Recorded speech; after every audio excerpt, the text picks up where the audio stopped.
Welcome back to your weekly dose of nostalgia. This week, I'm breaking down what may be one of the saddest Twilight Zone episodes y'all have ever recommended to me and said it was y'all's favorite. Is everybody okay? I know everybody ain't okay. That's why I'm here, doing this, so that everybody can feel okay, even though everything ain't okay.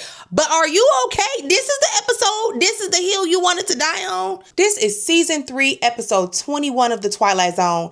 That's a damn shame. It's not the actual episode name. It's called Kick the Can, but it should be called It's a Damn Shame. The episode starts with a pan down to a house that looks like it is Disney's Haunted Mansion. And then we hit a sign that says, Sunnyvale Rest, Home for the Aged, 478 Tranquility Lane. And I immediately said, well, this is going to be the most devastating episode I've ever seen in my life. And I wasn't far off. Because Tranquility Lane, isn't that always the street where everybody vanishes on? It's always a bad idea to live on Tranquility Lane. And if you live on Tranquility Lane, the thoughts and opinions of Make That Magic are her own. But if you live on Tranquility Lane, also leave. Hey, just FYI. Shout out to the people that live on Tranquility Lane. But basically, we learned that Sunnyvale Rest is essentially a retirement home. But it's a retirement home in the way that Annie lived in an orphanage. Like, it's not a good one. You know, when they say retirement, they don't mean like, oh, they get to actually rest and get taken care of. No, retirement means that they are so tired that their eyes have recessed back into the fragment of their brains, because these people are the saddest, oldest, tired looking people I have ever seen on a Twilight Zone episode.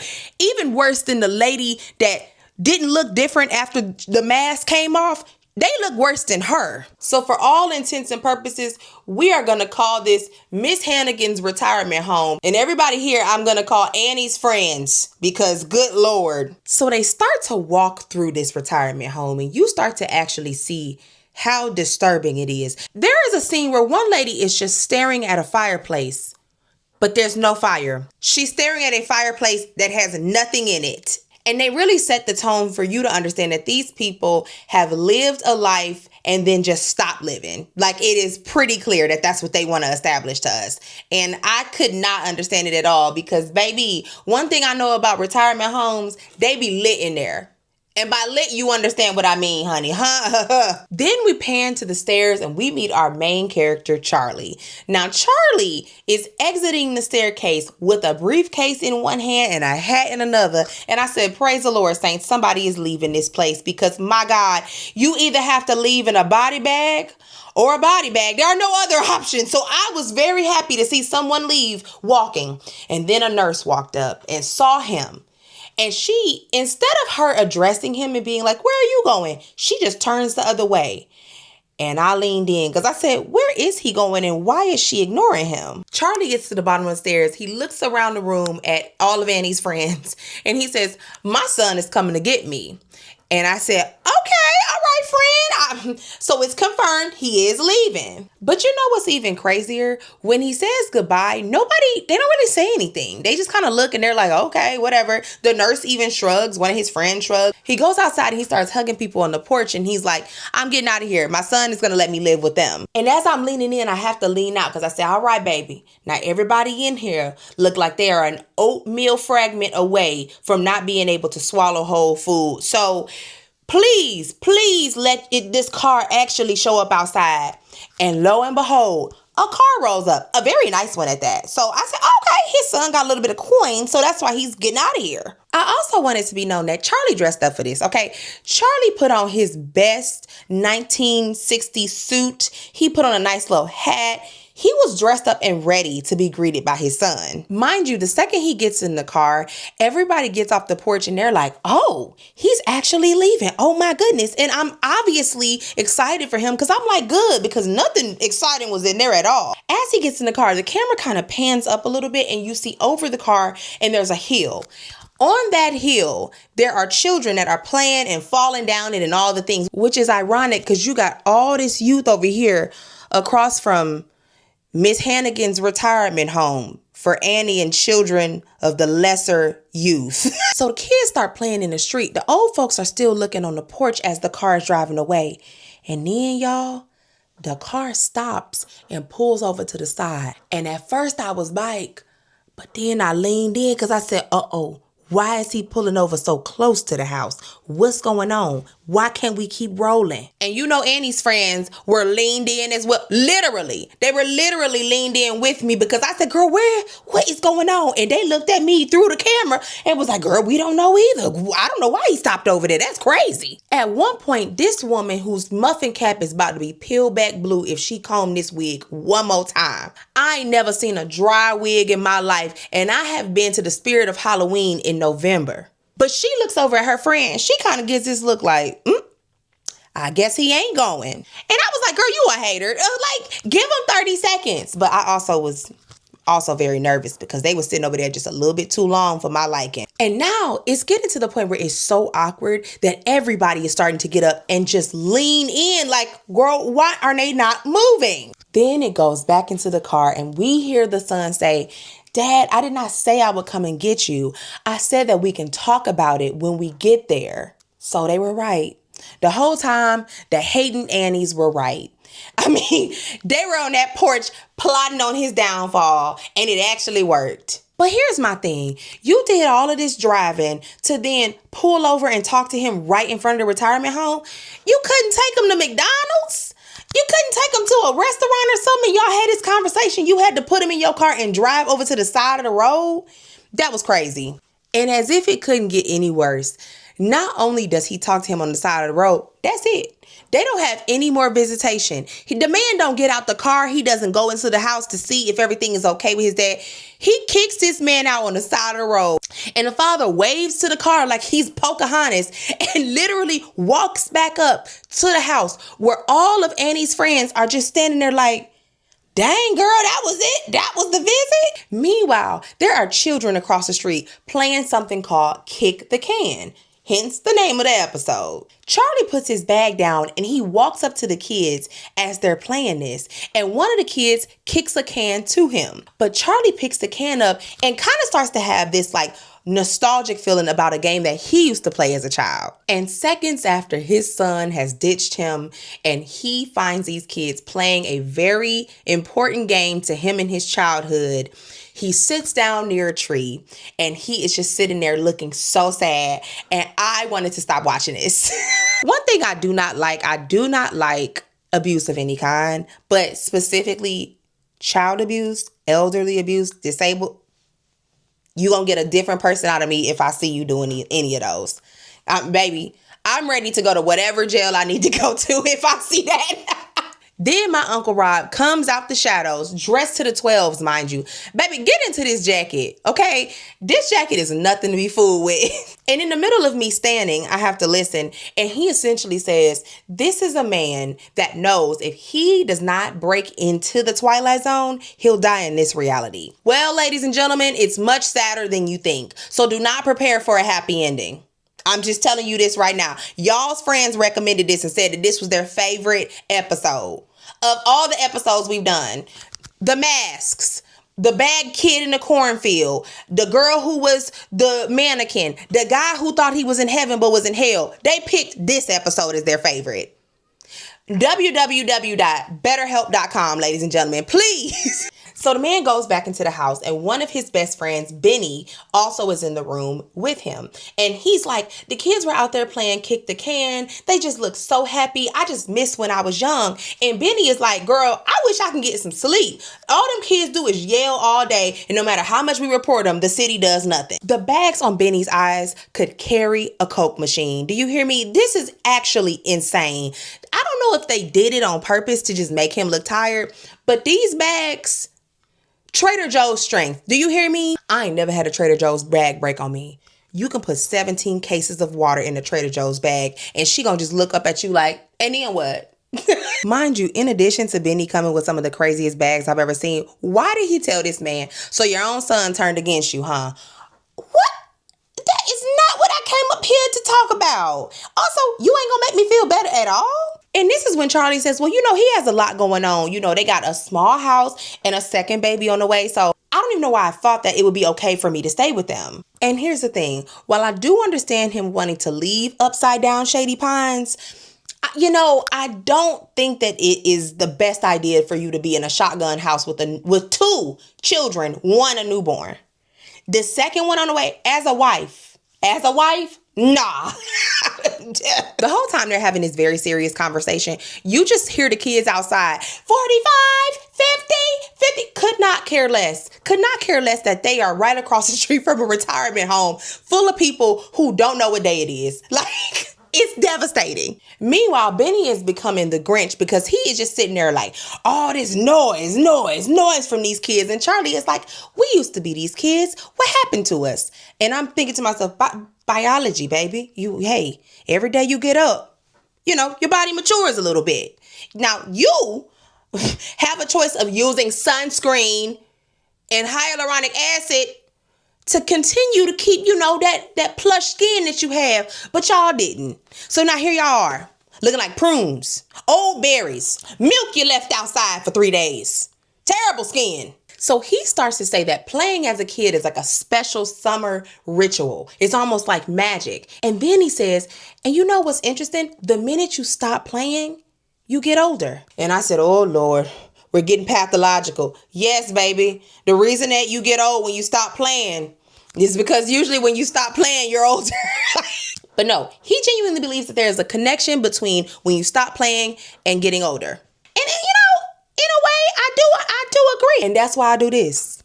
Okay, you're never going to see me age. Be very clear. You're going to see me get older. You're not going to see me age. I'm a student always, and I'm always outside. It's starting to seem like Charlie actually believes if he goes, Wingardium Leviosa, Charlie. And be clear, I'm as woo-woo as they come, okay? If I see a circle of mushrooms outside in the yard, I'm like, fairies, y'all ain't about to get me. But I also know logic. And he is saying the minute they stop playing this game, they all aged. And that there is magic to that. So Benny is trying to tell him, hey, we grew up. All this magic stuff that you're talking about, none of this is real. You need to grow up and you need to realize that your son just hates you. So then Charlie starts to say, you know what? Maybe the fountain of youth isn't a fountain. It's just a way of thinking. And I said, you know what? Hey, you're onto something. Meanwhile, his friend is just a bundle of joy. He's like, you lived a great life. I don't understand why you care about this now. Be a 70-year-old man, look terrible, have awful skin, and sit down and shut up like the rest of us. Child, just when you think it can't get any worse, Benny done went downstairs and told the superintendent, who is basically Miss Hannigan Jr. And the superintendent is like, as everybody gets older, this happens. They get a little delusional, they get a little deranged, but that's why we have medication. He even says one of Annie's friends got a hold of firecrackers and they still trying to find the rest of them there. Everybody wants to be a child a little bit, but as you get older, being a child gets more dangerous. And I said to myself, this is an interesting take because my family reunions, baby, you would think everybody in there is 27.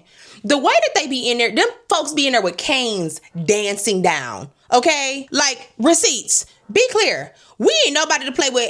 If you are young, you are young. You are young. You can tell that the state of his facility is starting to weigh on him because he says, every time somebody goes sit out, I get a little cold inside. My thing is, the episode is in black and white, but I can tell even if it was in color, it would look the same because there's no color in this house.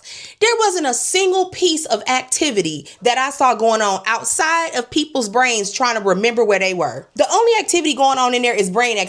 And even that's minimal. Okay. Like, get these folks some checkers. Okay. Bring in a clown. Do something. It's the 60s. Give them cigarettes to play with. I don't know. Like, what? Let them paint with lead. I don't know. Give them things to do. I don't like stuff like this. And I want y'all to stop requesting it. So Benny leaves the superintendent's office because the superintendent is like, look, baby, he's losing his mind. We got things for that. We got medication. Let the nurses know. They go outside and what do they see but Charles, who is playing with a wheelchair. Charlie is skipping around his house like he just took a shot of morphine and it is making him feel like he is 14 years old. Do you hear me? He goes outside on the porch to see the rest of Annie's friends. Everybody looks like they are just trying to remember what day it is and what color the sky is. And he's like, you remember when we used to skip rope? Remember when we used to kick the can? Come on, y'all. Let's play in the sprinklers. And I leaned out because I thought, oh, maybe it is a little, we in trouble. And I'm not even kidding when I say he's thinking about running through the sprinklers, because he literally runs through the sprinklers. Everybody on the porch is looking at this man like he has lost his ever-loving mind, and he is having the time of his life. The superintendent comes outside and basically tackles him. Okay? The superintendent turns into a whole NFL football player, tackles this man, and throws him to the nurse and is like, get him some help. Because he was playing in water? Are we okay?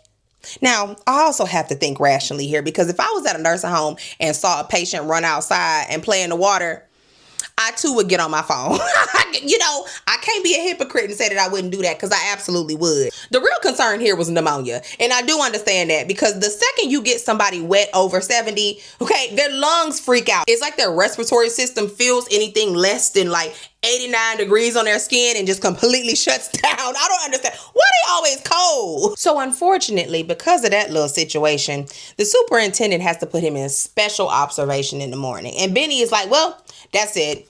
Day after day, seems like he knows. He's like, yeah, that'll kill him. We're done. In the next scene, Benny done broke the news to Charlie. He tells him like, look, friend, they deeming you senile and they about to put you up. You need to start acting like you got some sense in here. And Charles is like, they can try to take me, but they can never keep a real pimp down. Like, he is bucking. Do you hear me? Charlie's sitting on his bed like a disgruntled 16-year-old. He has had it with this place. Then he looks down at his dresser and he sees the can, and it fades to black into the next scene. And I said, oh my God, girl, what is he about to go do with this can? Well, he wakes up in the middle of the night and he goes to every individual in the room. I also want to flag this. This is an efficiency style retirement home where everybody kind of just lives in the same room. This is my hell. Okay. And this is my hell for anyone who has to live in this situation. Efficiency retirement homes? You're insane. Get these people their own rooms. Why are they in there bunkered up like literal orphans? Well, Miss Hannigan is asleep. So Charlie is able to go around and wake everybody up and be like, hey, come on, come downstairs. And I'm thinking to myself, what is he about to have these people do? It's in the middle of the night. Everybody's circulatory systems aren't even working right now. And you gonna wake them up in the middle of the night? It's gonna take 30 seconds to get their hearts beating again. I'm trying to figure out why you got people rushing and there's not a fire. But Charlie has a plan. He gathers up his geriatric Avengers in a room and he tells them, remember how we felt when we were young? We can do that again. There's a little bit of magic in the air. And I feel like if we go outside and we play kick the can, we can feel the way we felt when we were kids. Literally, he wakes up a group of elderly patients and tells them, it's 4 a.m. Let's go outside and play. I'm all here for innovation and, keeping the magic alive. My name is Make That Magic, literally. But I was really terrified that the second they stepped off of the porch, they wouldn't even get to the playground. I had a feeling that once these people stepped off the porch, their bones would break. He picked the worst group of people. Dude, does this group of people look like they are going to get outside and be able to run? Please. I just also have to call out this lady's wig again. It is god awful. So, of course, they're kind of like, I don't understand, Charles. We all get old. Everything that you are saying is just like, it's too much. Just let us rest. So he tells them, I'm telling y'all we have to play these games because that is the secret. The fountain of youth is not a fountain. It's action. It's playing. And this one guy's like, did I tell y'all that I was the fastest runner when I was a kid? And he's like, yeah, you did tell us that. That's amazing. Anyway, is everybody down to come outside and play? Y'all trying to do this or what? He passes around the can that he stole from the children. And he's like, doesn't this wake something in you? Come on, let's do it. Once again, Grandpa goes, did I ever tell y'all that I was one of the fastest runners? I said, see, this the second time he asked y'all that in 20 seconds. Go back to sleep. Everybody go back to sleep. You're going to kill everybody in there, Charlie. And Charlie essentially does his MLK I Have a Dream speech and is like, we have got to wake up.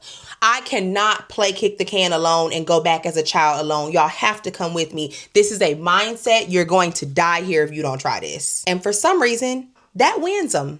And they devise a plan, but not before he goes back and tells Bags McGee that they're about to try this. I said, the one person that you need to not tell this because he gonna snitch on y'all, you go and tell him. And right as Benny has zero faith in him, which I understood, Charles reads him for filth. He says, Ben, you're afraid. You're afraid of a new idea. You're afraid of getting old, and you're afraid to look silly. But what I'm telling you is that even if this is a mistake, you have fun. And Benny is like, yes, I am old, and so are you. And that's the gospel truth. Like, he's like, your heart is old, your lungs are old. If you go out there, your bones are gonna break. Like, it's a terrible argument, and both people had, I hate when an argument is actually true on both sides, but here we are, reality. Benny basically tells him, you're tired, go to bed. I don't want to hear none of this. I'm going back to bed where y'all should be going. But at the end of the day, Charles about that action. And he said, I gotta find out, and I would never forgive myself if I didn't. And then he gives yet again another very sad speech where he says, I know magic exists in this world. It was magic when I first met my wife and kissed her. There was magic when I had my child. There's magic, and we cannot let it go. And he wraps his little speech by saying, and I believe that kick the can is the greatest magic of all. But even after that speech, Benny is not convinced. So he goes outside and he says, I'll do it without you then. So here's T. The geriatric Avengers are all at the top of the staircase. They look down, they see that the nurse is there, right? So they're like, crap. Well, we can't do that. We got to create a diversion. And like Scooby-Doo villains, they do create a diversion. Remember the old man that they said had the firecrackers? Well, they tell him, go get one of them firecrackers and light it. He lights it. Of course, it makes a noise. The nurse runs outside. She's like, oh my God, what is that? And now the coast is clear for them to be able to just go outside. So like children in the night, the geriatric Avengers press their way, okay? And they end up actually being able to get outside. Whole time, this sound also wakes up Benny, and Benny is like, oh my God, they're going to get hurt. They're going to get hurt. He goes and he snitches and tells the superintendent. He tells them, you got to stop them. They're going to go hurt themselves. I'm thinking to myself, girl, what actually could have happened? In reality, what could have happened? He acting like they're about to go joyriding. Like, they're just going to go play kick the can. Good Lord. When he walks outside, you first hear the geriatric Avengers saying 20, 25, 30, playing kick the can. But then it transitions to children saying this. And we realize that the geriatric Avengers have now turned into the regular Avengers because they are children again. The superintendent still doesn't get this. He's like, maybe they went around to the back. He's still looking for the geriatric Avengers. They're there. And this is when Ben sees a kid that looks like Charlie. And he's like, Charlie, is that you? It is. But Charlie does not recognize Ben because he is in a time where he didn't know Ben. And this is when my heart broke, because you see Ben slowly recognize that he made a terrible mistake and that he should have joined the geriatric Avengers. And just like that, the kids go into the forest. They're playing and their voices slowly fade. The superintendent comes back. He still doesn't understand that all of his geriatric Avengers are in the forest and they're kids now. Ben is devastated. I'm devastated. My computer that watched it with me is devastated. It's devastating. And Ben tells the superintendent, you won't find them. They're gone. So though Charlie was a little off, he wasn't too off because he was right. They all reverted to children. There was literal magic in Kick the Can.